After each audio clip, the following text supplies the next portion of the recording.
আসসালামু আলাইকুম সবাই কেমন আছেন আশা করি সবাই খুব ভালো আছেন আপনাদের জন্য আমার আজকের আয়োজন বোরহানি আজ তৈরি করে দেখাবো বিয়ে বাড়ি স্টাইলে শাহী বোরহানি আমাদের অনেকেরই ধারণা বোরহানি শুধু গুরুপাক খাবারের পরে খেলে হজম সহ স্বাস্থ্যের উপকার হয় কিন্তু বোরহানি আপনি যে কোনো সময় খেতে পারেন আপনার পাকস্থলী প্রশান্তির জন্য খুব কম সময়ে তৈরি করে দেখাবো বিয়ে বাড়ি স্টাইলে শাহী বোরহানি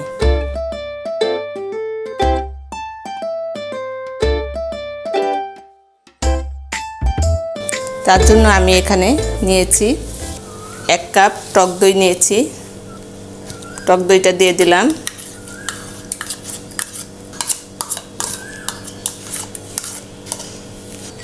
এখানে আমি গোলমরিচের গুঁড়ো নিয়েছিলাম হাফ চামচ এটা দিয়ে দিলাম বিট লবণ নিয়েছিলাম হাফ চামচ এটাও দিয়ে দিলাম সরিষা বেটে নিয়েছিলাম আমি এখানে সাদা সরিষাটা বেটে নিয়েছিলাম আপনারা চাইলে কালো সরিষাও নিতে পারেন বা সরিষা গুঁড়া থাকলেও দিতে পারেন এটা দিয়ে দিলাম 1 চামচ ধনিয়া গুঁড়ি এবং জিরা গুঁড়ি নিয়েছিলাম এটাও দিয়ে দিলাম হাফ চামচ করে নিয়েছি 4টি কাঁচামরিচ মাঝখান থেকে ভেঙে দিয়ে দিলাম পুদিনা পাতা নিয়েছিলাম হাফ কাপের মতো এটা দিয়ে দিলাম ধনিয়া পাতা দিয়ে দিলাম হাফ কাপ আর চিনি নিয়েছি 2 টেবিল চামচ এটাও দিয়ে দিলাম এখন আমি এই সবগুলো উপকরণ ব্লেন্ড করে নিব প্রথমে আমি কয়েক সেকেন্ড ব্লেন্ড করে নিব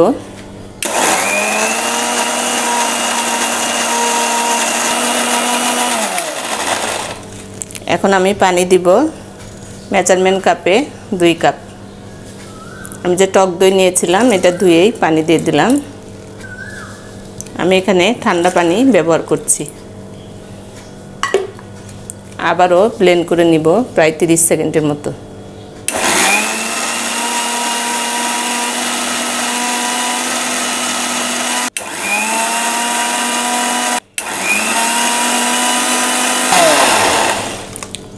আমার ব্লেন্ড করা হয়েছে এখন আমি এটা পরিবেশন করব তৈরি হয়ে গেল আমার বিয়েবাড়ি স্টাইলে শাহী বোরহানি খুবই অল্প সময়ে ঘরোয়া কিছু উপকরণ দিয়ে আজ আমি আপনাদের তৈরি করে দেখালাম আশা করি বাসায় সবাই ট্রাই করবেন কেমন লাগলো অবশ্যই জানাবেন আর এখনও যারা আমার চ্যানেলটি সাবস্ক্রাইব করেননি দয়া করে আমার এই চ্যানেলটি সাবস্ক্রাইব করে আমার পাশেই থাকবেন দেখা হবে নেক্সট কোনো রেসিপিতে